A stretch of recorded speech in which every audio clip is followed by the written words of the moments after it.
म्हणजे थोडक्यात लर्निंग ही एक आयुष्यभर चालणारी प्रक्रिया बनणार आहे. ही सर्व क्षेत्र नॉलेज बेस्ड आहेत आणि नॉलेज बेस्ड आहेत म्हणूनच स्किल्स बेस्ड आहेत. कारण नुसतं नॉलेज मिळून उपयोग नाही, तर ते नॉलेज वास्तवात कसं वापरता येईल यासाठी आपल्याला स्किल्स लागतील.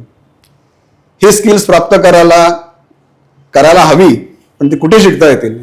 शिकल्यावर त्या क्षेत्रात करिअरच्या काय संधी मिळतील, काय करिअर घडवता येईल, हे सर्व आपण या चॅनलमधून जाणून घेणार आहोत.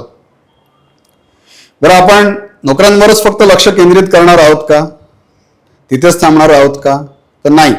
हा चॅनल मराठीत काढण्याचा एक महत्वाचा उद्देश फक्त मराठी माणसाला नोकरीसाठी कौशल्यांची माहिती देणं इतकाच नाही, तर मराठी माणसाला स्वावलंबी बनवून नोकऱ्या निर्माण बनवणं म्हणजेच व्यावसायिक उद्यमशील बनवणं हा सुद्धा आहे.